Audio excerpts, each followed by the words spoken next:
and drew a world of his own imagination. What I tell you about drawing on the goddamn walls? You know what else is purple process? Draw me some whiskey. Oh god, that is just what I need. Harold had dreamed of this moment 1,000 times. Harold then drew himself a new father. This dad never yelled and had a 3-year chip from AA. He was also good at lifting things. Harold and his new father sailed away to a bright new tomorrow. Harold's mother filed a missing person report, but she never saw her son again. She hanged herself a year later. The rope was purple. Who touched my Mountain Dew soda? Your spy wasn't me. We need to protect the soda. Where's my mic? Mike!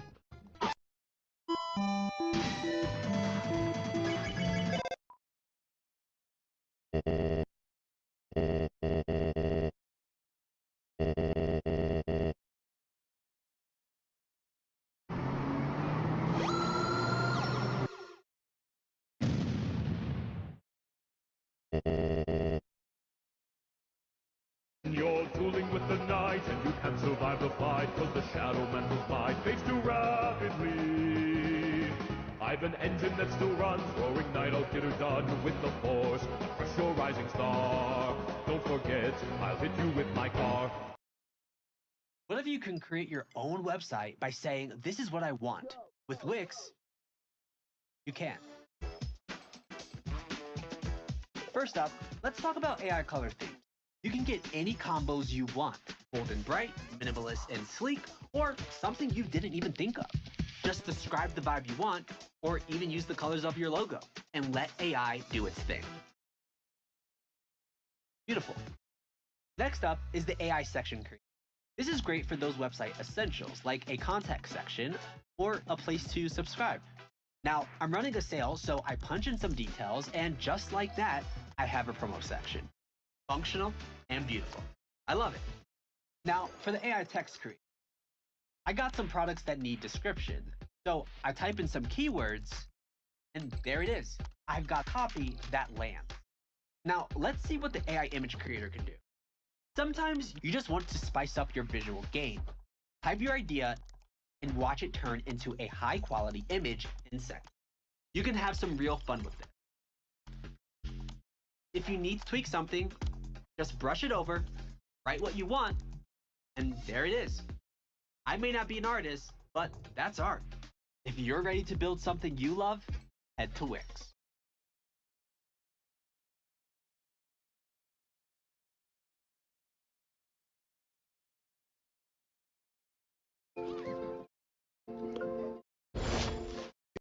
If you can buy something miles away with a tap, your car insurance should let you file a claim with a tap.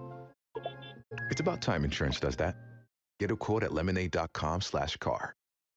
My parents held me down, screaming, "It's for your own good," while my brother tried to inject me with HGH, then chased me into the driveway, yelling, "Better dead than short." When I begged them to stop, they cheered him on. I didn't say a word. That was 8 years ago. This morning, he was standing outside my restaurant in tears. Growing up, my parents' obsession with status consumed our entire household. Every morning, my father would line me and my twin brother up against the kitchen wall, measuring our heights with a ruler he kept specifically for this ritual. For every quarter inch we fell short of his ideal growth chart, we'd lose privileges. No TV, no dessert, no friends over. By age 12, my brother Pablo had discovered human growth hormone forums online and started sneaking supplements he bought with birthday money. The madness escalated when we hit high school. Dad installed pull-up bars in every doorway and mandated we hang from them for 20 minutes before meals to stretch our spines. Mom would blend these disgusting protein shakes with raw eggs and force us to drink them while she timed us. The faster we finished, the more love points we earned for the week. I remember gagging down those vile concoctions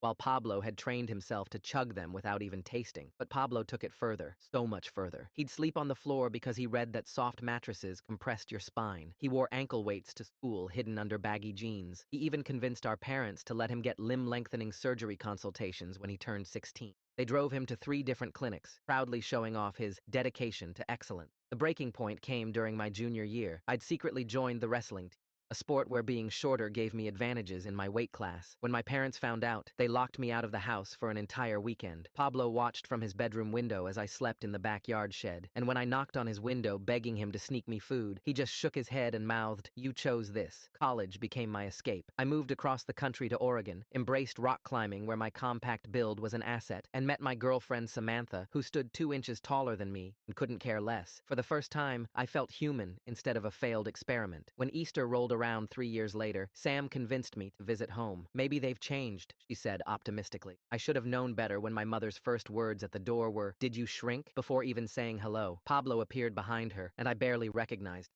His face was gaunt, his posture unnaturally rigid from wearing a back brace 18 hours a day. He'd grown maybe an inch since high school, but looked like he'd aged a decade. The growth hormones had wreaked havoc. His jaw had enlarged grotesquely, his forehead protruded, and his hands looked swollen. "Brother!" he exclaimed, immediately standing back to back with me. Compare heights. "I'm getting the surgery next month. Doctor says I could gain 3 inches if we do both tibias and femurs." I felt sick. "Pablo, you could be paralyzed. You could die. Better dead than short," he said, completely serious. Our parents nodded approvingly. Dinner turned into an intervention, except I was the one being intervened on. They'd printed out articles about height maximization techniques, circled classified ads for tall men only job postings, and even had a PowerPoint presentation about how I was sabotaging my genetic potential. When I mentioned Sam, my mother's face twisted. "She's using you for a green card, obviously. No woman wants a man she can look down on." "She's from Seattle," I said flatly. "Even worse, she's settling because she has no other options," my father added. The final straw came when Pablo pulled out a syringe at the dinner table. "Just try it once," he urged, waving the HGH in my face. I got extra from my doctor. When I refused, he lunged at me, trying to inject me by force. Our parents cheered him on, my mother actually holding my arms while my father shouted, "It's for your own good." I broke free and ran, Pablo chasing me with the needle, his chemically destroyed body barely able to keep up. I made it to my rental car and peeled out, watching in the rearview mirror as my entire family stood in the driveway, my brother still waving the syringe like a madman. The next morning, I woke up to 47 missed calls and a string of voicemails that progressed from disappointment to disownment to Pablo Imagine being able to build anything just by thinking about it. Meet Base 44, a complete AI creation platform made for anyone with an idea and a drive to bring it to life. Describe what you want and watch it take shape. You can plan, customize, and expand in any direction. From tools built for one to platforms ready for many. From passion projects to enterprise-grade systems. Everything is built in and ready to launch. It's a new world of creation where you can go as far as your imagination takes you. Can you imagine it? Let's make your dream a reality right now.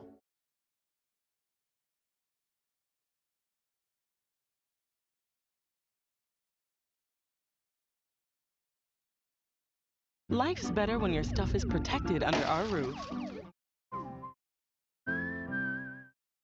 sobbing that I was choosing to be genetic waste. 2 months later, I got a call from a hospital in Mexico. Pablo's surgery had gone wrong, catastrophically wrong. The nurse spoke broken English, but I understood enough. Infection, complications, come immediately. Her voice was professionally calm, but I could hear the underlying urgency. I booked the first flight out, my hands shaking the entire time. Sam wanted to come, but I told her no. This was my family's mess, my brother bleeding out for a few inches of bone. The hospital was exactly what you'd expect from a cut-rate medical tourism facility.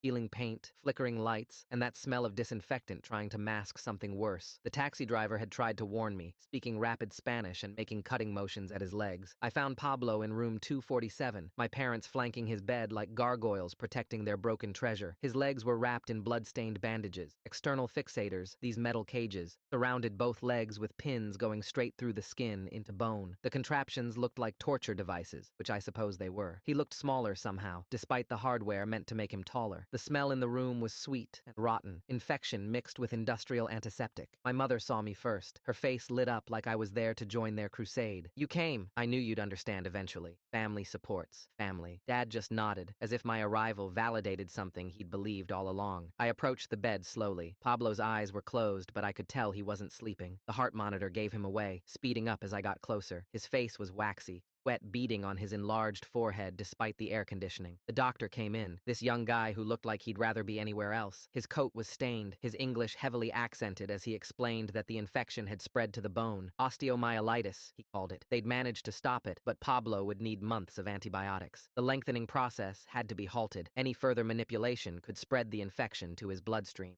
My father immediately started arguing. He demanded they continue the procedure, waving a contract in the doctor's face. My mother backed him up, insisting they'd paid for 3 inches and expected 3 inches. "We didn't come all this way for nothing," she shrieked. The doctor just shook his head and left, muttering something in Spanish that didn't sound complimentary. That's when Pablo finally opened his eyes. They were bloodshot, pupils dilated from whatever painkillers they had him on. He tried to speak, but only managed a croak, his lips cracked and bleeding. I got him water, helped him sip it slowly. My parents watched like hawks, probably worried I'd poison him with shortness or something equally ridiculous. The water dribbled down his chin, and I wiped it away, feeling how hot his skin was. Fever. The infection wasn't as controlled as the doctor claimed. Pablo grabbed my wrist. His grip was weak but desperate, his swollen fingers barely able to close around my arm. He pulled me close and whispered something I couldn't make out. I leaned in further, close enough to smell the sickness on his breath. "Get me out," he rasped. "Please, get me out of here." I pulled back, confused. My parents immediately swooped in, asking what he'd said. I lied, told them he wanted more water. But as I looked into my brother's eyes, I saw something I'd never seen before. Fear. Real, bone-deep terror. The golden child, the height warrior, the one who'd chosen excellence. He was finally afraid of what he'd become. I stayed in Mexico for 3 days. 3 days of watching my brother fight infection while my parents fought reality. They'd rented an apartment near the hospital, this dingy place with bars on the windows and a kitchen that smelled like gas. Every morning they'd drag me there to plan Pablo's recovery strategy over instant coffee and stale pastries. The planning sessions were insane. Mom had brought binders full of research on bone healing, growth factors, and alternative therapies she'd found online. Dad sketched diagrams of pulley systems we could install at home to keep stretching Pablo's legs during recovery. They talked about him like he was a project, not their son dying of infection in a foreign hospital. I spent most of my time at Pablo's bedside while they schemed. The other patients in the ward were all there for the same reason. Medical tourism gone wrong. The guy in the next bed had gotten dental implants that rejected. Across from us, a woman's botched nose job had collapsed. We were all Americans who'd chased cheaper procedures south of the border and paid for it in flesh. Pablo drifted in and out of consciousness. When he was lucid, he'd beg me to call the American embassy to get him transferred to a real hospital. When the fever spiked, he'd ramble about being tall enough to ride roller coasters, to reach the top shelf, to look Dad in the eye. The antibiotics weren't working fast enough. I could see it in how the nurses whispered, how they changed his bandages more frequently, how the smell got worse despite their efforts. On the 3rd night, I made a decision. I waited until my parents went back to their apartment, then found Pablo's doctor smoking outside the emergency entrance. I offered him $5,000 cash, my entire emergency fund, to transfer Pablo to an American hospital in San Diego. He took it without hesitation, probably happy to get rid of a problem patient. The transfer happened at dawn. I rode with Pablo in the ambulance, holding his hand as we crossed the border. He was delirious by then, mumbling about growth charts and love points. My parents didn't know until we were already across. The voicemails started immediately. Threats, accusations, promises to have me arrested for kidnapping. I turned off my phone and focused on my brother. The American hospital was like stepping into a different world. Clean, efficient, doctors who spoke clear English and looked horrified at Pablo's condition. They rushed him into surgery to clean out the infection, remove the infected bone segments, stabilize what was left. I sat in the waiting room for 6 hours, drinking terrible coffee and wondering if I'd saved my brother or stolen him. When Pablo woke up after surgery, he was different. The fever was gone, but so was something else. He stared at his legs, shortened now from the removed bone, and didn't say anything for a long time. The surgeon explained he'd be about 2 inches shorter than before the procedure.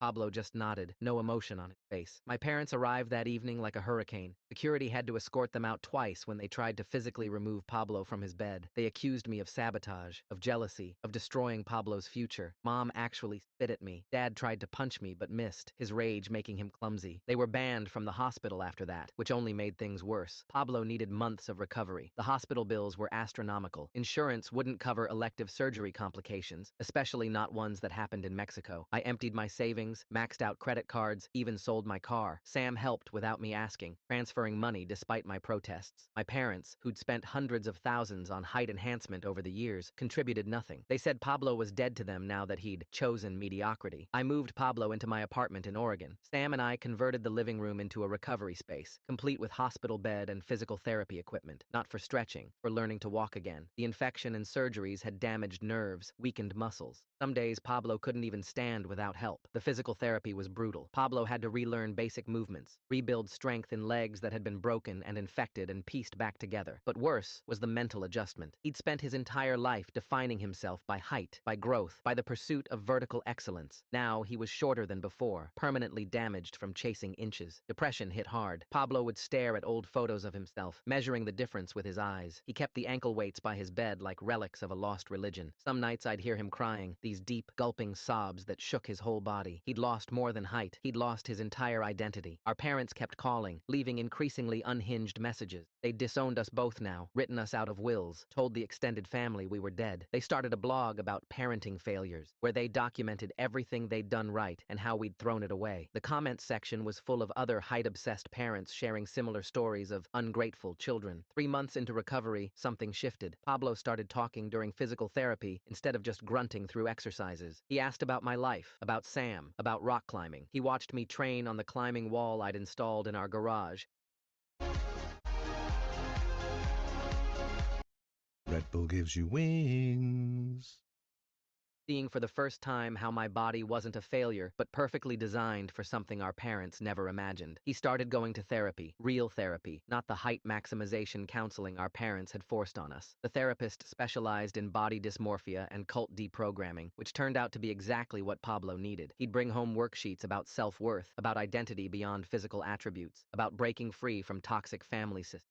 Sam became his biggest cheerleader. He'd take him to her basketball games, introducing him to teammates who saw height as just one tool among many. She taught him to cook, to garden, to find joy in things that had nothing to do with measurement. Watching them bond over sourdough starters and herb gardens was surreal after years of seeing Pablo only care about inches. The turning point came 6 months after the surgery. Pablo could walk without assistance now, though with a slight limp that would probably be permanent. We were at the grocery store when we ran into Marcus, a guy from our high school. Marcus had been shorter than both of us, but was now a successful chef with his own restaurant. He invited us to dinner, excited to catch up. That meal changed everything for Pablo. Marcus talked about how being short had helped in kitchens, less bending, better angles for prep work, easier to navigate tight spaces. He'd built an empire not despite his height, but by finding places where it didn't matter or even helped. Pablo listened like he was hearing a foreign language for the first time. Pablo started volunteering at Marcus's restaurant, just washing dishes at first, but he threw himself into it with the same obsession he'd once reserved for growth hormones. He learned knife skills, flavor profiles, plating techniques. His enlarged hands, a side effect of the HGH abuse, turned out to be perfect for kneading dough. His attention to detail, honed by years of measuring himself, translated into precise cooking. Our parents found out, of course. They always did. The emails started again, now focused on how Pablo was wasting his potential in a servant profession. They'd found studies linking height to chef salaries, statistics about the average height of Food Network stars. Mom sent Pablo growth hormone prescriptions, claiming they'd help with his recovery. Dad mailed elevator shoes to our apartment. We threw them all away, unopened. A year after the surgery, Pablo enrolled in culinary school.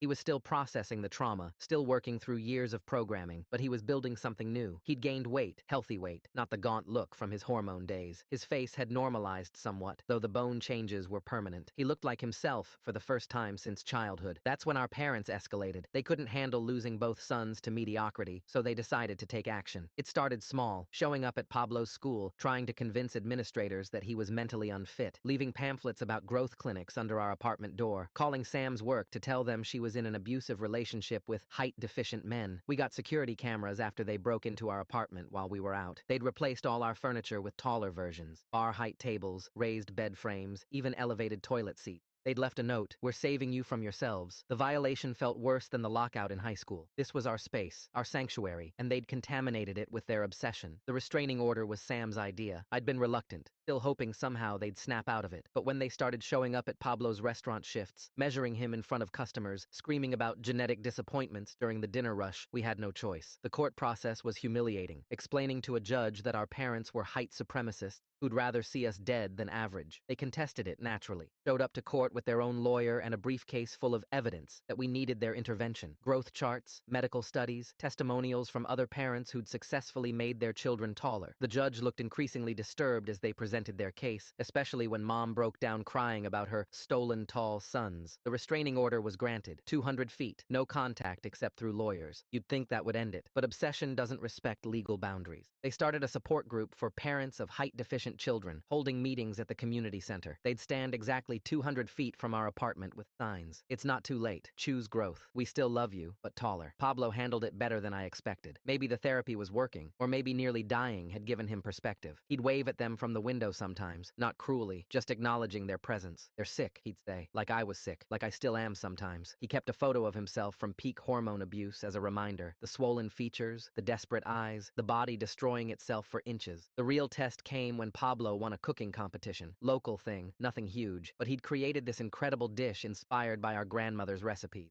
The prize included a newspaper feature, complete with photos. He knew our parents would see it, would measure his height against every object in the frame, would calculate exactly how much potential he'd wasted. He did it anyway. The article ran with a full-page photo of Pablo in his chef's whites, standing proud in a kitchen where height meant nothing. The headline read, "Rising Star Chef Finds His Calling." Our parents' response was predictable. Anonymous letters to the editor about the paper promoting unhealthy body standards. Claims that Pablo's recipes were nutritionally designed to stunt growth. But something beautiful happened. Other people started reaching out. Kids whose parents had put them through similar height obsessions. Adults still dealing with the trauma of being measured, stretched, supplemented against their will. Pablo started a support group that met in the restaurant after hours. They'd cook together, share stories, rebuild their relationship with their bodies. I watched my brother transform from victim to healer. He developed recipes specifically for people recovering from growth hormone abuse, working with nutritionists to address the damage. He hired other height disappointments at his restaurant, creating a kitchen where everyone fit perfectly, regardless of size. His limp became part of his story, not something to hide, but evidence of survival. Sam and I got engaged that winter. We kept it quiet, just close friends at a small ceremony. Pablo was my best man, standing beside me without a single mention of height differences. He'd made our wedding cake, 3 tiers of perfection that had nothing to do with being tall and everything to do with being skilled. Our parents found out through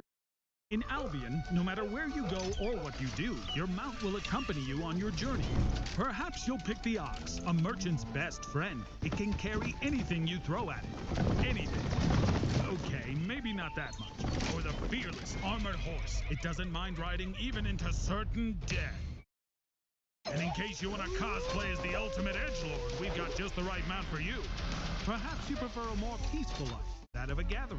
This deer will help you haul your resources. Just look at these strong legs. If you're unfortunate enough to encounter this beast, honestly, just run. Or go with a cat like everyone else. It's cute, I get it. Whatever your style or what you do in the game, Albion Online has the right companion for you.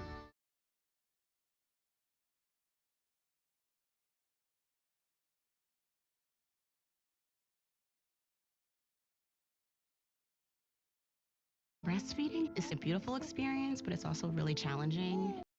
That's where these amazing bottles come in. The nipple feels really natural, like mom's actual breast. To go from breast to bottle and back for me is a godsend, honestly. It's the perfect match.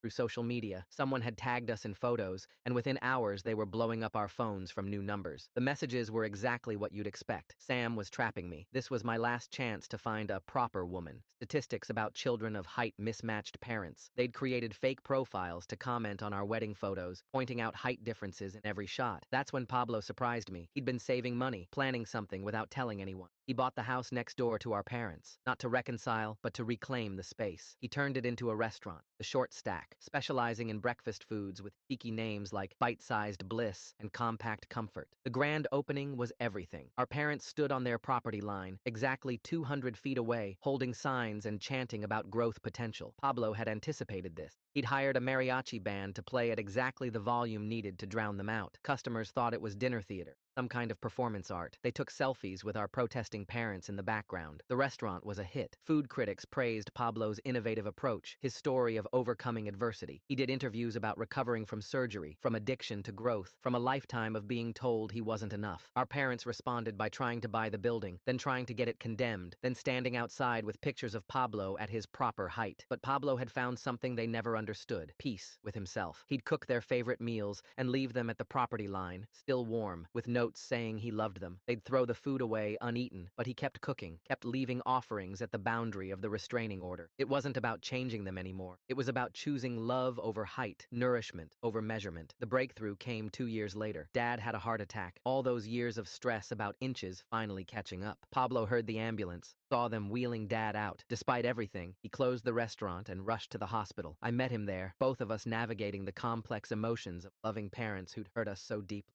Mom looked older, smaller somehow. She sat in the waiting room clutching Dad's measurement ruler, the one from our childhood. Her first words to us weren't about height. She just said, "He might die." The ruler clattered to the floor and she didn't pick it up. We sat with her through the surgery, the recovery, the rehabilitation. Dad had to relearn to walk, just like Pablo had. He needed assistance, support, patience, all things that had nothing to do with being tall. Pablo brought food to the hospital every day, meals designed for healing. Dad ate them without asking about growth-promoting ingredients. The change wasn't instant or complete. They still believed what they believed, still saw height as paramount. But watching Dad struggle to stand, needing Pablo's shortened, scarred legs to support him, something shifted. They stopped mentioning growth hormones. The signs disappeared from their yard. Mom donated the stretching equipment to a circus school that actually needed it. They never apologized, not really, but they started eating at Pablo's restaurant, sitting in a corner booth where they could see him in his element. They'd measure him with their eyes. Old habits die hard, but they'd also clean their plates, leave reasonable tips, sometimes even compliment the food. Pablo hired Dad as a bookkeeper when he was recovered enough to work. It was awkward at first. Dad sitting in the back office of the restaurant he'd tried to shut down, but numbers were neutral, didn't care about height. Dad was good with finances when they weren't being spent on growth schemes. He'd found a way to be useful that didn't involve rulers or charts. Mom started volunteering at the support group,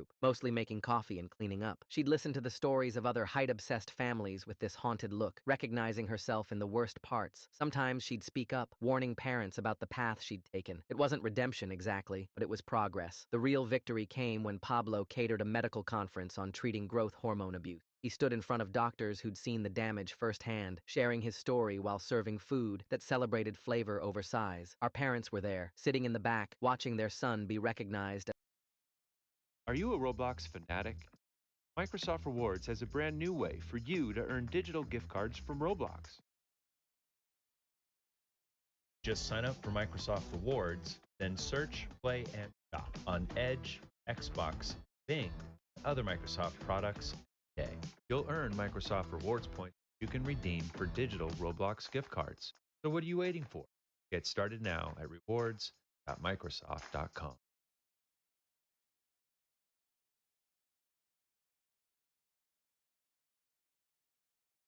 As an expert in survival rather than a failure of growth. After the conference, a young doctor approached Pablo. He ran a clinic for kids whose parents were pushing extreme height treatments. Would Pablo consider speaking to them, showing them another way? Pablo said yes immediately, then looked at our parents. Would you come too? Show them where it leads? That became their new routine. Pablo would tell his story of survival and recovery. Our parents would tell theirs of regret and slow recognition. They never fully renounced their beliefs. I don't think they could, but they could show the cost. Mom would bring the old growth charts, the photos of Pablo dying in Mexico, the hospital bills that meant nothing compared to almost losing her son. The program helped dozens of families step back from the brink. Kids who were heading down Pablo's path saw where it led. Parents who thought they were helping saw the damage they were causing. Not all of them changed course, but enough did that it mattered. Pablo's restaurant expanded into a small chain, each location managed by someone who'd overcome body-related trauma. The original location, next to our parents' house, remained the flagship. Dad still did the books. Mom still volunteered at support meetings. They still measured us sometimes, couldn't help themselves, but now it was followed by, "How's the new menu coming?" Or, "Sam looked happy at dinner." Sam and I had a daughter. The first time my parents saw her, I watched Mom's hands twitch toward a measuring tape before catching herself. "She's perfect," Mom said instead, and almost sounded like she meant it. Pablo made her first birthday cake, a single tear because sometimes one is enough. Our daughter grew up surrounded by people who'd learned the hard way that worth isn't measured in inches. Pablo taught her to cook, to find joy in creation rather than comparison. Our parents, reformed but not cured, loved her carefully. They bought her books instead of growth supplements, enrolled her in art classes instead of stretching sessions. The height charts came down eventually, replaced with photos of family dinners at Pablo's restaurant. The measurement wall was painted over, though you could still see the marks if you knew where to look. Some damage can't be erased, only built over, layered with better memories, until the pain becomes part of the foundation rather than the whole structure. Pablo never grew those 3 inches he'd paid for in bone and blood. He walked with a limp that got worse in cold weather. His body bore the scars of our parents' obsession and his own desperate compliance. But he stood taller than any of us, having climbed climbed out of a hole measured in more than feet and inches. Our family dinners were quiet now, focused on food rather than height. We'd sit around the table, me, Sam, our daughter, Pablo, our parents, and just exist together. No measurements, no comparisons, no talk of potential wasted or achieved. Just people who'd hurt each other terribly and chosen to heal together, imperfectly but genuinely. The healing wasn't complete, might never be. Dad still read articles about height and success. Mom still noticed when Pablo wore shoes with thicker soles. They'd probably die believing their children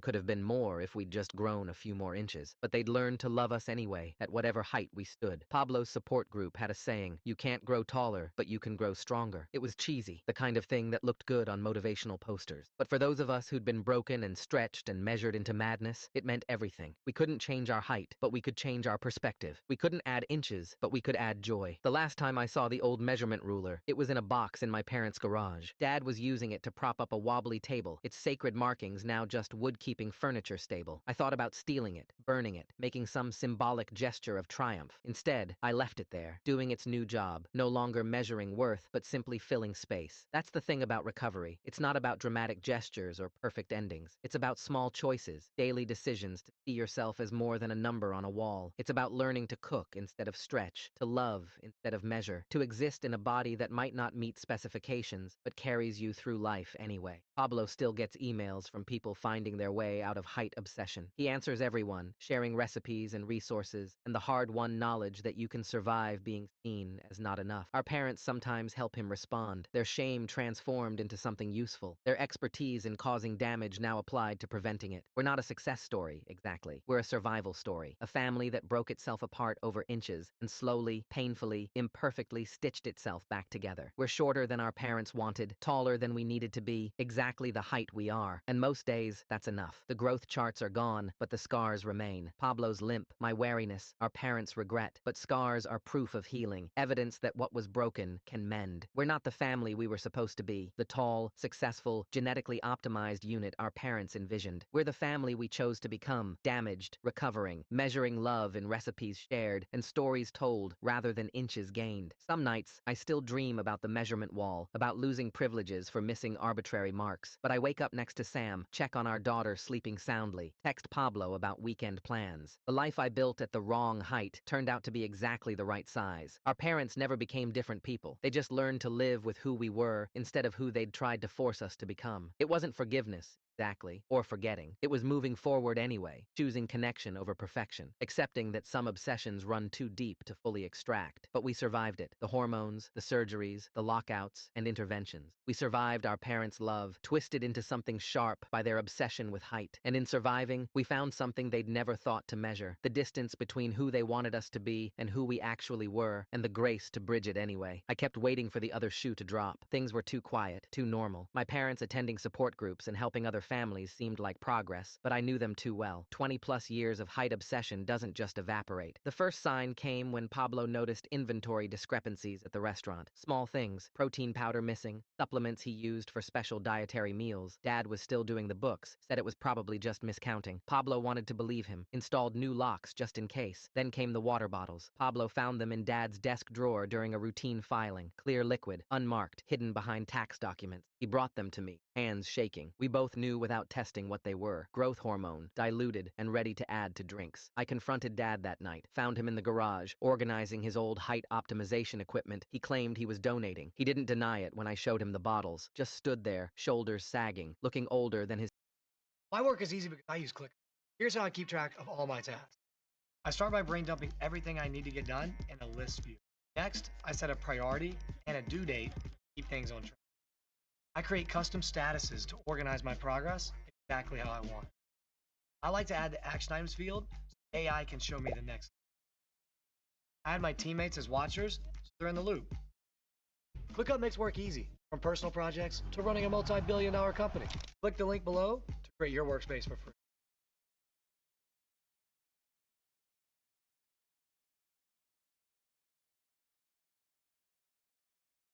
63 years. He'd been microdosing the restaurant staff. Nothing dangerous, he insisted, just small amounts in the employee water cooler. He showed me his notebook, detailed records of each employee's height, weekly measurements he'd taken secretly, calculations of optimal hormone levels. The obsession had never left, just gone underground. Mom knew. Of course she knew. She'd been helping, distracting staff while Dad measured door frames they'd walk through, calculating heights based on head clearance. They'd created a whole system, convinced they were helping these kids reach their potential. The support group testimony, the apparent change of heart, it was real, but incomplete. They couldn't stop trying to fix everyone's height. Pablo took it harder than me. He'd trusted them, given them purpose, believed in their redemption. Finding out they'd been drugging his employees broke something in him. He fired Dad immediately, changed every lock, tested all the food supplies. The violation was worse than Mexico, worse than the forced injections. This was slow, secretive, planned. The employees were furious when we told them. One kid, Arthur, had been experiencing weird symptoms: jaw pain, joint aches, excessive sweating. Classic early signs of HGH side effects. He wanted to press charges. Others just wanted Dad gone. Pablo paid for everyone to get tested, covered medical bills for anyone showing symptoms. We thought about involving police, but what would we say? Our dad put growth hormones in the water because he thinks everyone should be taller? It sounded insane. Instead, Pablo banned them from all his properties, hired security to enforce it. The restraining order got updated to include no contact with restaurant staff. That's when things escalated. Our parents couldn't accept being cut off again, not after they'd gotten so close. They started their own restaurant directly across from Pablo's flagship location. Heightened expectations, a growth-themed cafe serving hormone-infused smoothies and stretching equipment at every table. It was perfectly legal. They disclosed everything, marketed it as optimization dining. Their menu had height-based pricing. Tall customers got discounts, short ones paid premium. They installed measuring stations at the entrance, rang a bell whenever someone came in over 6 feet. It was grotesque, but effective. People came for the novelty, stayed for the promise of growth. Pablo tried to ignore it, but they made it impossible. They'd stand outside during his peak hours with megaphones, advertising their superior growth solution.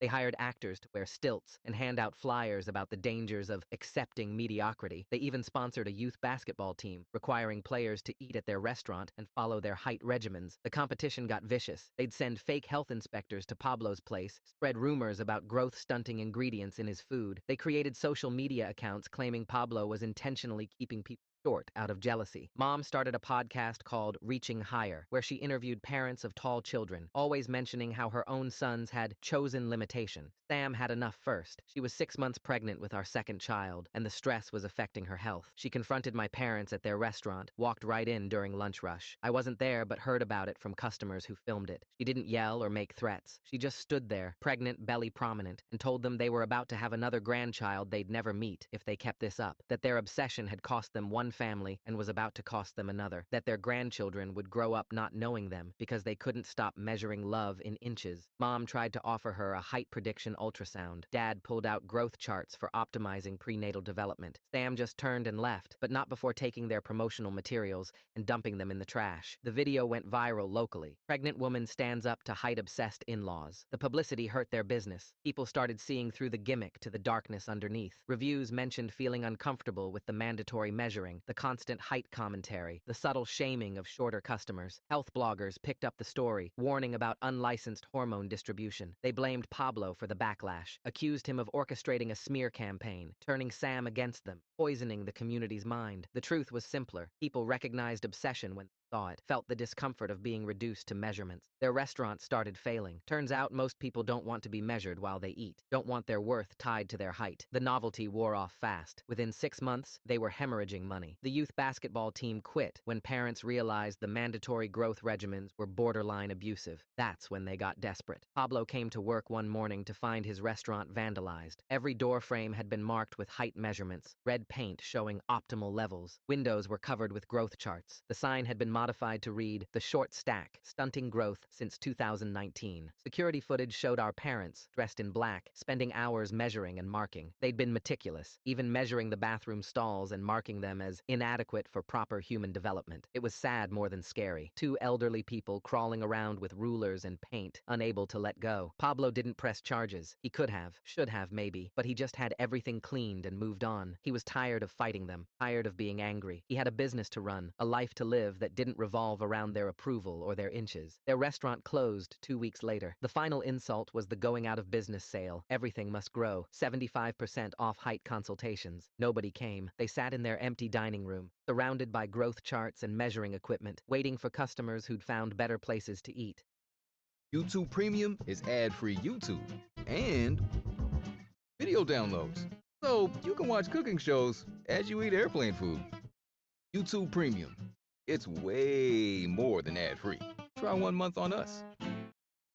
The foreclosure hit them hard. They'd invested everything in the restaurant, convinced it would show the world they were right about height. Losing it meant more than losing money. It meant losing their platform, their purpose, their way to keep pushing their obsession on others. They moved into a small apartment, downsizing from the house where they'd measured us all those years. I helped them pack, finding boxes of our childhood height records, photos of Pablo in his hormone phase, receipts for thousands of dollars of growth treatments. Mom wanted to keep it all. Dad just looked defeated. The apartment was on the 3rd floor. The irony wasn't lost on anyone. They'd spent decades trying to get higher and ended up there anyway, just not how they'd imagined. The stairs were hard on Dad's heart, Mom's knees. Height didn't help with aging, turned out. Pablo hired them back. Not at the restaurant. That bridge was burned, but he'd started a meal delivery service for seniors and needed help with logistics. It was remote work, no access to food or employees, just spreadsheets and scheduling. They took it gratefully, finally humbled by their failures. Our second daughter was born that winter. We didn't tell my parents for 2 weeks, needing time to bond without their measurements and predictions. When we finally introduced them, Mom's hands stayed in her pockets. No tape measures, no charts, just tears and careful congratulations. They started therapy, real therapy, not height counseling.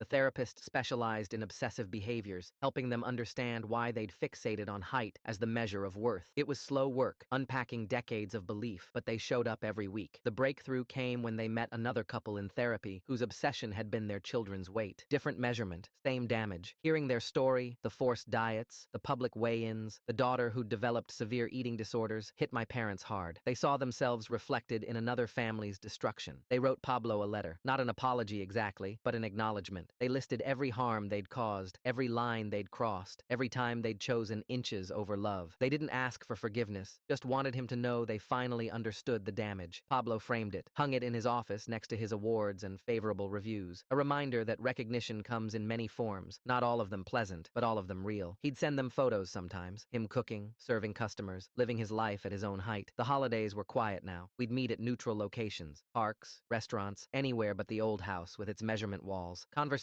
stayed surface level, weather, sports, anything but height. It was stilted but peaceful, the careful dance of people who'd hurt each other learning to coexist. My daughters grew without daily measurements. They knew Grandma and Grandpa had problems with height, the way other kids knew about grandparents with drinking problems or gambling addictions. It was discussed honestly, but age-appropriately. They understood some sicknesses were about measuring the wrong things. Pablo never fully forgave them. He'd found peace, built his life, succeeded despite them. But forgiveness was a step too far. He could be in the same room, share meals, even laugh at their jokes, but the trust was gone. They'd broken it too many times, in too many ways, but he fed them. Every week, a delivery of prepared meals showed up at their apartment. Soups for Dad's heart, anti-inflammatory dishes for Mom's arthritis, food as medicine, but not the kind they'd forced on us. This was care without agenda, nourishment without measurement. They aged rapidly after the restaurant failure. The stress of maintaining their obsession for so long had taken its toll. Dad had another heart episode, minor, but scary. Mom developed tremors that made holding measuring tools impossible. Their bodies betrayed their beliefs, shrinking them in ways that had nothing to do with height. I visited more as they declined, found myself helping Dad with his pills, driving Mom to appointments. They'd shrunk, both of them, age stealing the inches they'd worshipped. Dad joked darkly that he was finally experiencing what we had, getting shorter every year, losing ground to time. The end came quietly. Dad passed first, heart giving out during an afternoon nap. Mom found him slumped in his chair, growth hormone study still open on his laptop. Even at the end, he couldn't couldn't let go completely. The obsession had become like breathing, automatic, unconscious, impossible to stop. Mom lasted 6 more months. Without Dad, she seemed to deflate. She gave me their last box of height documentation before she died, asked me to do whatever I thought best. Inside were our baby shoes, marked with projected heights, our hair samples, saved to test for growth potential, decades of delusion disguised as love. Pablo and I burned it all, built a fire in his restaurant's outdoor oven, and fed it every chart, every measurement, every record of their obsession. The smoke was probably toxic, all those laminated papers and chemical-treated growth schedules. We stood there breathing it in anyway, watching our measured childhoods turn to ash. The funeral was small. Us, our families, a few people from their therapy group. Pablo catered it, simple food without agenda. Nobody mentioned height in the eulogies. We talked about other things. Mom's garden, Dad's skill with numbers, the way they'd loved us wrong, but completely. Their apartment was mostly empty when we cleaned it out. They'd sold everything valuable for the restaurant venture. But in the closet, we found one last rule. The original, from our childhood kitchen, worn smooth from daily use, marked with our initials at various ages. Pablo held it for a long time, then snapped it in half. We kept nothing, donated their clothes, sold the furniture, threw away the last remnants of their height obsession. Their legacy wasn't in objects, but in scars. Pablo's limp, my wariness, the distance between what they'd wanted and what we'd become. The restaurant thrived. Pablo expanded again, hired more people who'd never fit their parents' measurements. He spoke at medical conferences about recovery, at schools about body acceptance. Our parents' cautionary tale became part of his presentation, the extreme end of what happens when love gets twisted into obsession. My daughters grew up strong and unmeasured. They climbed trees without worrying about compressed spines, played sports that suited them regardless. Hey, you! Me. Yeah, you! Don't you want to play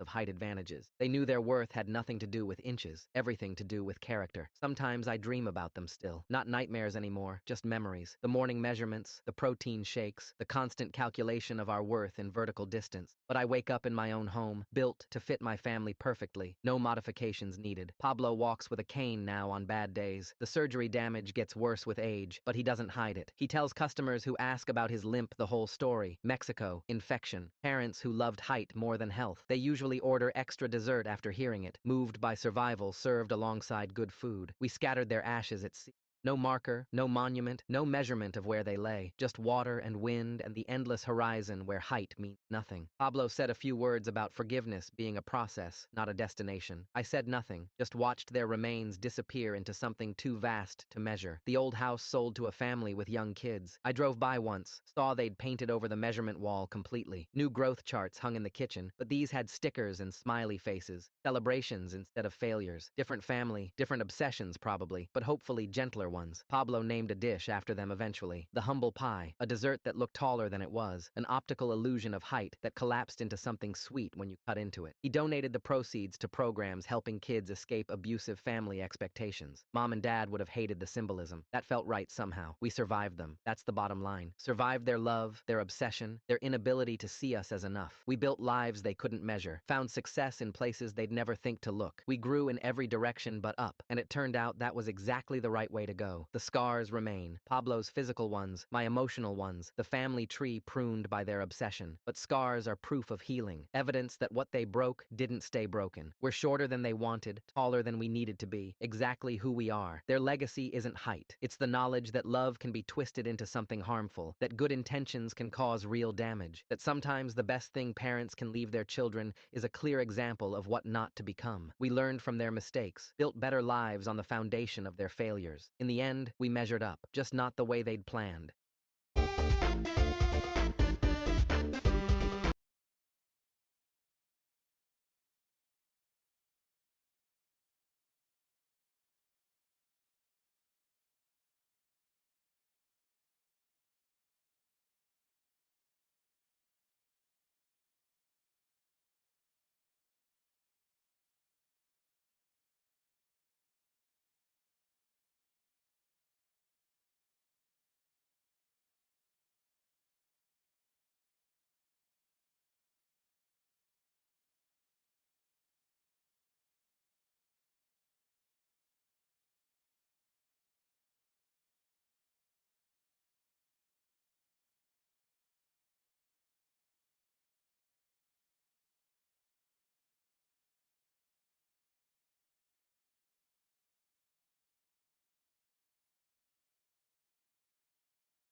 Don't go premature.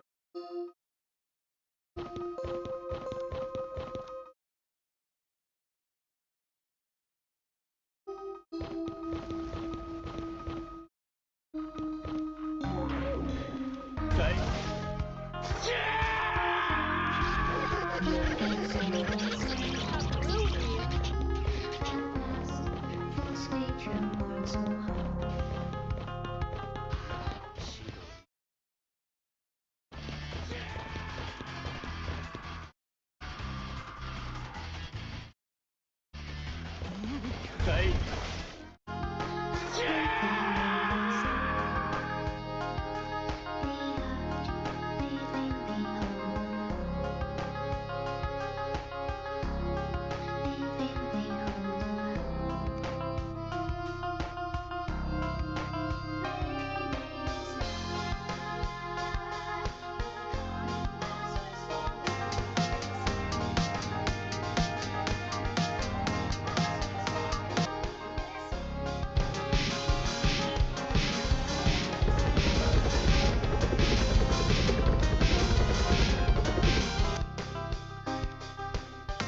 Imaginary technology.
run so hard.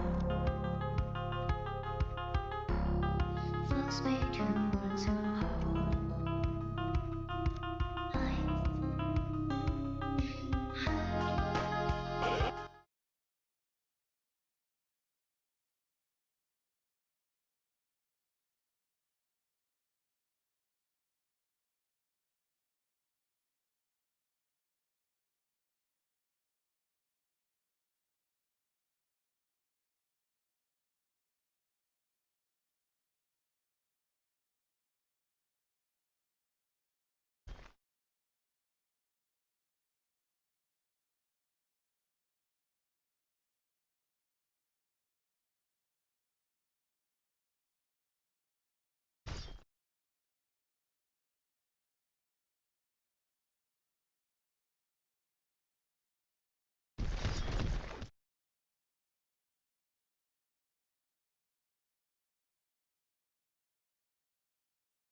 Setting sun.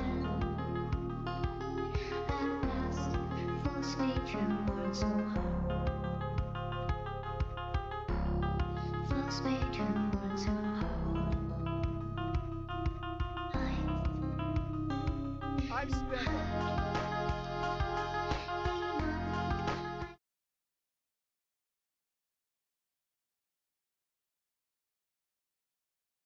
Best.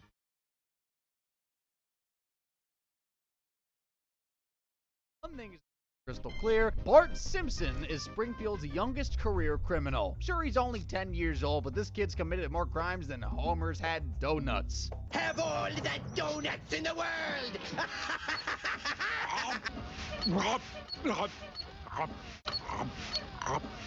But there's nothing sweet about Bart Simpson, and today I'll be ranking his crimes from stupid pranks gone wrong to acts so outrageous they make Sideshow Bob look like a saint. The first crime on Bart's rap sheet brings us to the episode The Boy Who Knew Too Much, where Bart has finally had enough of the 4th grade and decides he's going to break out of school. But how will he sneak past Crabapple and the crew? I bet he's got something really sneaky planned. Well, I have to go to the dentist. I trust you. Signed, Mrs. Simpson. You were right to be suspicious, Edna. To the crime lab. Hold on, the great Bart Simpson uses a poorly written note to escape school, and Skinner has a crime lab? Who knew Seymour would ever sound cooler than Bart? Anyway, with a missing student on their hands, Seymour steps up his search. Where's your brother? You started off as the bad cop, and now you're the good one. You'd better tell him, lassie. I cannot control him when he gets like this. That coolness lasted all of 5 seconds, but not even little Lisa knows where her brother is. He's long gone by now. Wait, that sounds like he's dead. No, Bart isn't dead. He's just being threatened by hobos. Wanna see a dead body? But those hobos are the least of Bart's problems, as Skinner's beginning to get closer to catching this man. I'd be right here, the Springfield Natural History Museum. If Martin's his man, that is. Come on, Skinner, what's a boy like Bart gonna be doing in a museum? Not like he's got any smart male role models around, is it? Speaking of which. I can't let the boys see me skipping work. Huh? How do you do, sir? Sucker. Like father, like son, as they say. But whilst Bart is busy looking at himself in 30 years' time, Skinner has been hot on his tail in like a really almost Mike Myers kind of way. Not the guy who did Shrek, but you know, the oh, I'm scary one. You know who I mean. Ay, caramba! Bart tries to give Skinner this.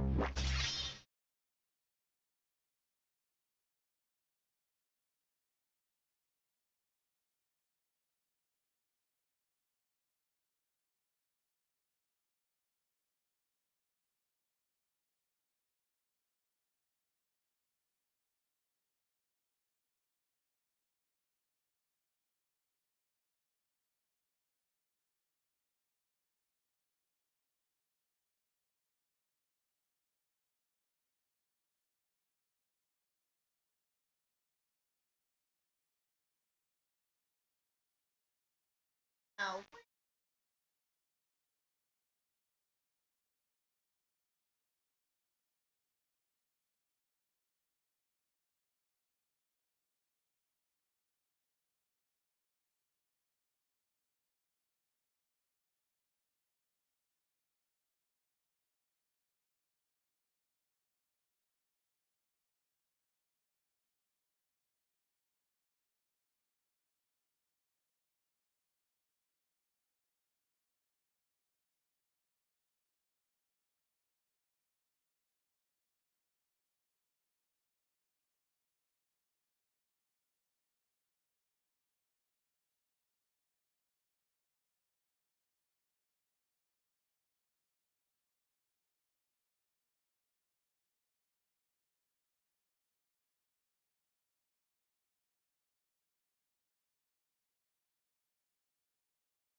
Flip running away into Springfield's wilderness and cutting a bridge down to make it impossible for his principal to cross. But this ain't no principal. This is a remorseless kid chasing machine. That sounds frickin' weird. Non-giving up school guy. He refuses to give up and scales a cliff face to catch Bart to bring him back into the walls of education.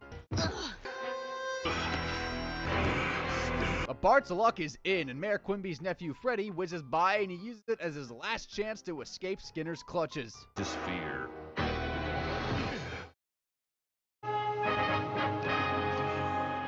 Now a stowaway, Bart sneaks into Freddy's 18th birthday party and witnesses a crime when Freddy violently attacks a waiter. Say chowder. Give That's gotta hurt. Or does he? Freddy might be a bad guy, but he's innocent, and the only person who can clear his name is Bart. Innocent person is going to jail because of you. I should come forward. Bart knows that if he speaks up, everyone will know that he's been playing hooky, but guilt overcomes his fears and he spills for the greater good. Weren't you supposed to be in school? Sort of skipped school. I knew you'd slip up sooner or later, Simpson. With Freddy Quimby now innocent and Skinner getting his confession out of Bart, maybe he'll go soft on him. After all, he did what was right. Bart, I'm impressed with what you did in there. You testified for the Quimby boy even though it was putting your own head in a noose. I'm a small man in some ways, Bart. 3 months detention. Okay, 3 months detention isn't that bad. Not compared to my charges. Wait a minute, Bart. Make that 4 months detention. This serves him a lesson, I guess.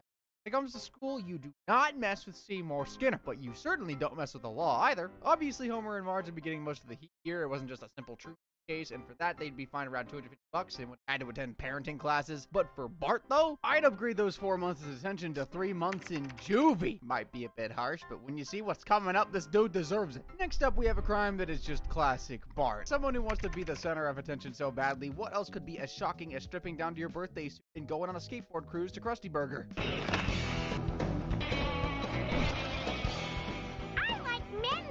But then you get the attention of everyone, and that includes the boys in blue, and they're not particularly happy with Bart rolling around in the nude. Before we eat. I'm not sure open firing at a 10-year-old is a good look for the police, but either way, they got their man. Although this isn't the first time he's been guilty of indecent exposure, there's been a whole bunch of times, like when he insulted the whole of Australia. This is for the Commonwealth of Australia. And this is for the United States of America. Well, at least Bart and his backside are patriotic, which is less than I can say about whatever this is. Hey girls, check out this president. I am not a butt. Those poor girls, I need to see a doctor to erase that type of trauma. Brother just had his appendix out. Is he gonna be okay? Hello, I'm Dr. Cheeks. I'm a little behind. Not that doctor! Guys, indecent exposure is no joke, so for his mooning, Bart would get 6 months behind bars and a $5,000 fine. Sure, the Krusty Burger incident isn't doing all the heavy lifting here, but it would be cheeky of me not to include the other incident. But when Bart isn't messing with Principal Skinner, he's got another victim that he regularly uses as a punching bag. Poor old Mo. Most haven't.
Is Mr. Freely there? First initial is IP. Hold on. Hey, everybody! IP freely. Well, sure, it's a harmless prank call, but it sure ain't a one-off. Hello, Moe's Tavern. Is Seymour there? Last name, Butts. Just a sec. Hey, is there a Butts here? Hey, everybody, I want to see more Butts. So this is how Bart gets his kicks, harassing an innocent small business owner just trying to get on with his day. You gotta admit it's a little bit funny. So I'm looking for a Mrs. O Problem. First name, B. Yeah, just a minute, I'll check. B.O. Problem. Come on, guys, do I have a B.O. problem here? Come on, Mo, how many people do you know with the last name O Problem? Sometimes the guy just doesn't help himself. But in that same episode, Bart has to come and collect his dad. So will Mo finally find the person who's been harassing him for years? Wait a minute. I know that voice. Haven't seen you in years. That's right. That's my pop. Bet you get into all kinds of trouble he don't even know about, am I right? Ah, that's great. Oh, Mo. I mean, well, what did I expect from the guy who also did this? Hold on, I'll check. Hey, everybody. With an ugly face and a big butt, and my butt smells, and I like to kiss my own butt. Wait a minute. Through the years, Bart has prank called Mo over 30 times. Aside from racking up a hefty phone bill, if Bart kept that level of harassment up in the real world, he'd be facing 12 months in the clink, as well as the most justified of restraining orders on Mo's behalf. Although Mo is that lonely, he'd probably welcome the attention. Vandalism is the next crime on Bart's charge sheet, and boy, the dude's a serial offender. Like in Bart the Genius, when he pulls a spray can out to draw Skinner on the playground wall, not much of a genius. Principal Skinner, one of my fellow children is vandalizing school property. See? Oh, Bart. But this is far from Bart's best work. In fact, he goes around Springfield and vandalizes all sorts of buildings under the alias El Barto.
nuts.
Think fast, Chuckle Nuts.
Chuckle Nuts!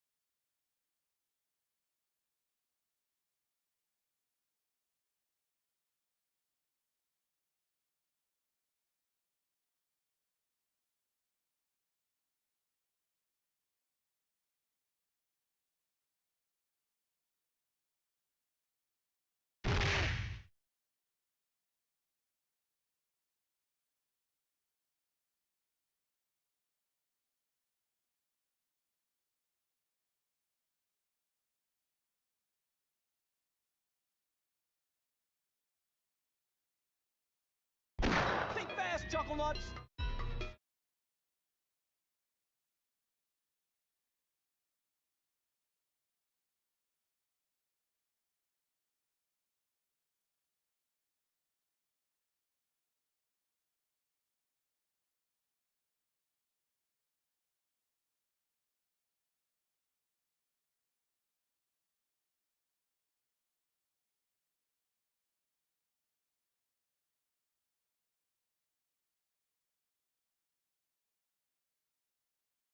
Fast, Chuckle Nuts!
Fast, Chuckle Nuts!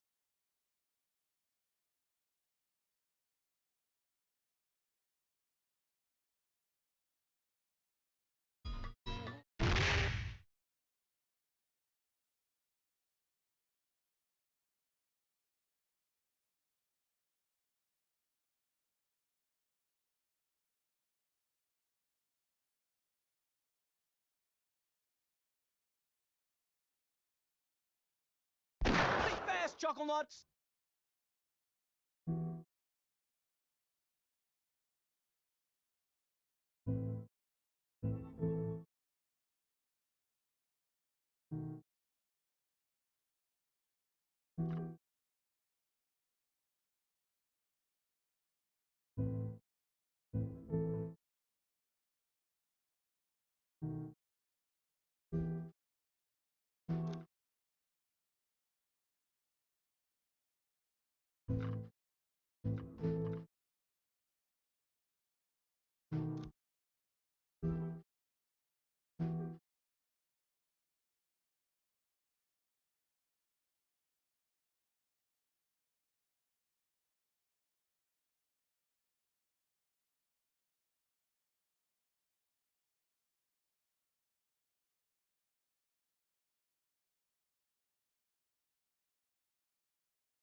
Like here, and outside Moe's Tavern, and even the Springfield Police Station.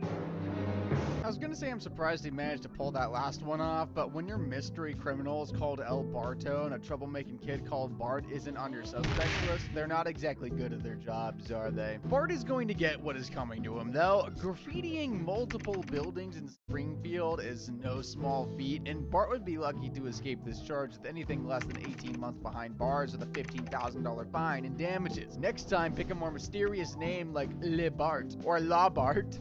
No one will suspect a thing. So far, Bart's crimes have been brainless, but it's silliness that most kids do. Aimed at people most kids hate. But when Bart needs a science fair project in the episode Duffless, Santa's little helper is forced to help him. I thought I'd investigate the effects of cigarette smoking on dogs.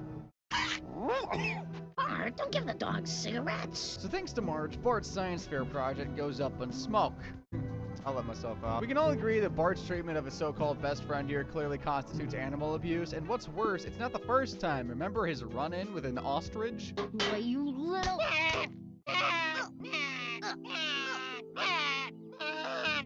Pa! You gotta see this!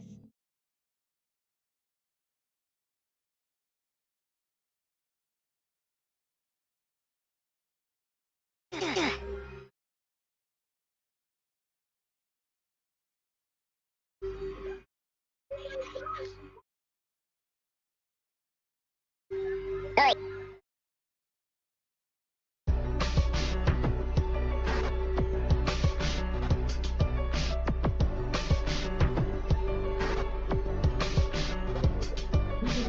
Hey.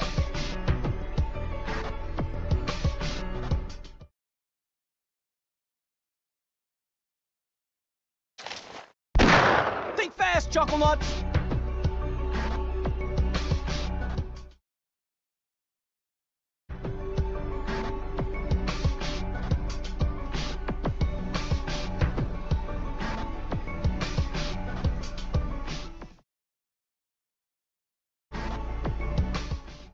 Hey.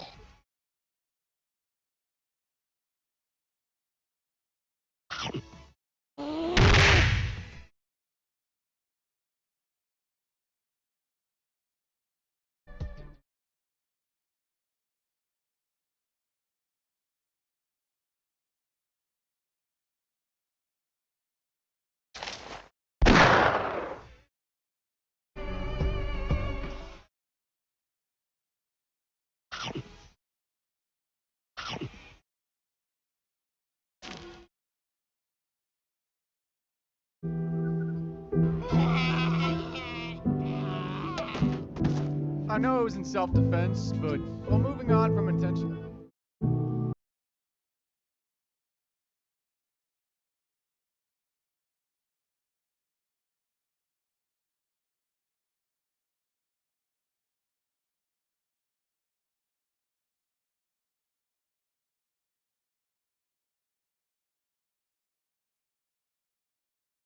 Animal abuse. Sometimes your heart can be in the right place.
choice, but you keep something around for selfish reasons, like an episode of Bart Gets an Elephant, where after winning a contest on the radio, Bart gets an elephant. We have a wiener! Yellow? I won!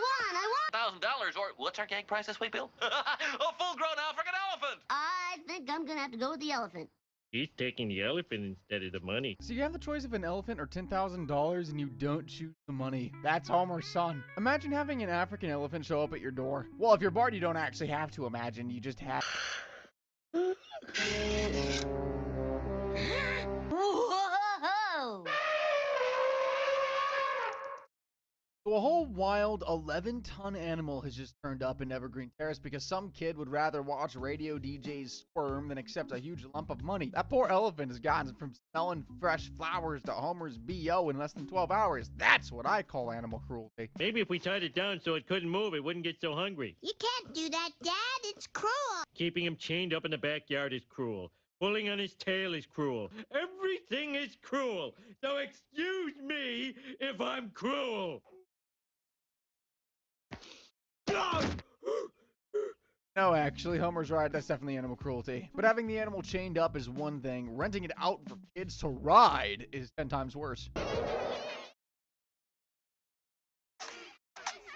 Kid flew 5 feet. That counts as a ride. $2. Well, that was never 5 feet. Yeah, well, you'd be grumpy, too, if you were taken out of your natural habitat and gawked at by a bunch of slack-jawed yokels. You guys don't understand, Stampy. I don't even know what Bart and Homer are getting out of all this. Stampy must cost more than a few dollars the kids are giving him. Look at this, Marge. $58 and all of it profit. Stampy's food bill today was $300. Marge, please, don't humiliate me in front of the money. Things go from bad to worse for Stampy, though, as Homer strikes a deal with an ivory dealer. I'll take that one, too. Done. All right, I'll be back in the morning to pick up Stampy. Here's the keys. Elephants don't have keys. Bart, on the other hand, starts to show that he has a heart, but even less of a brain, as he releases the angry elephant to stampede over Springfield.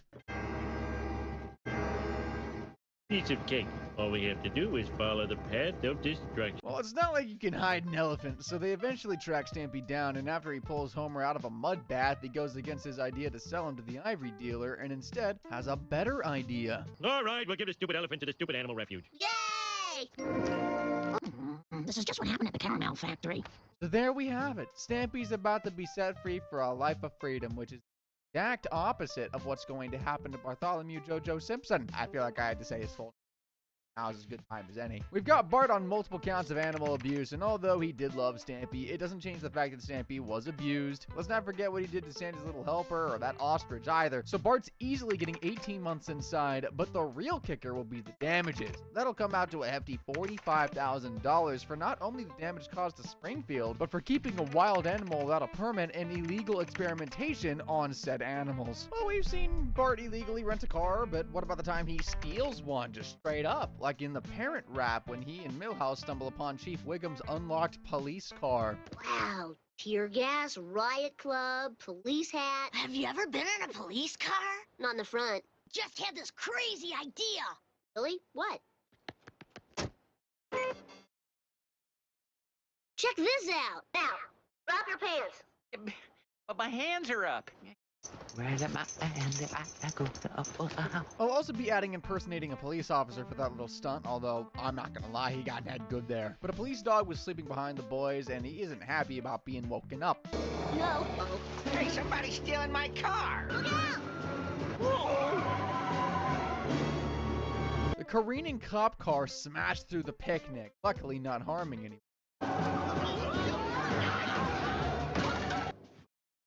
Recognition. You have the right to remain, silent? Hey, for once, Clancy actually did his job. Maybe pigs can fly. You know, Smithers, I think I'll donate $1 million to the local orphanage when pigs fly. For the rest of the episode, Bart is sentenced to the worst punishment imaginable, being tethered to Homer. But I won't be blaming Homer. If Bart's old enough to go joyriding, he's old enough to know better. So for his brief but blatant joyriding escapade and his impersonation of a police officer, Bart would be staring down a 3-year stretch of a $5,000 fine and damages for destroying a lovely picnic. You certainly wouldn't want to be in Bart's shoes, brother. The young felon has already racked up 5 years and 9 months worth of charges and a heaping $80K in fines. But trust me, we're just scratching the surface when you compare it to what's coming up. Now, a spoiled brat like Bart is no stranger to getting anything he wants, but whenever he hears the word no, he seems to take matters into his hands, like in the episode Marge Be Not Proud, when he really wants a new video game. Oh, yeah.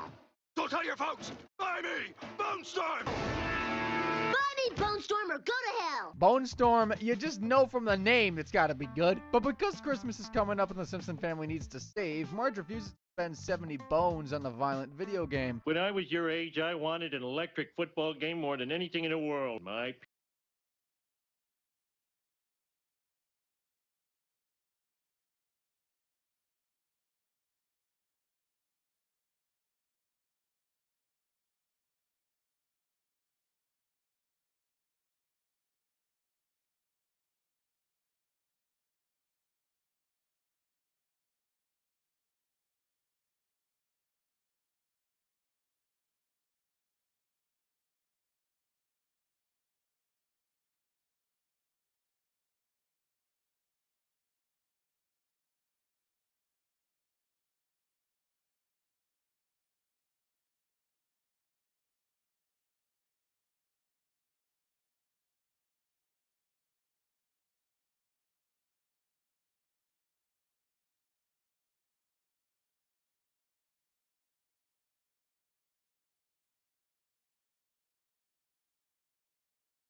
Ini bener dia.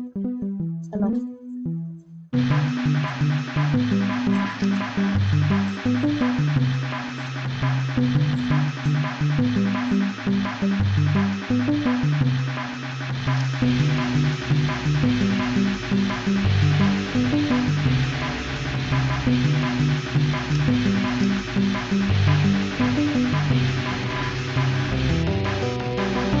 Halo, halo,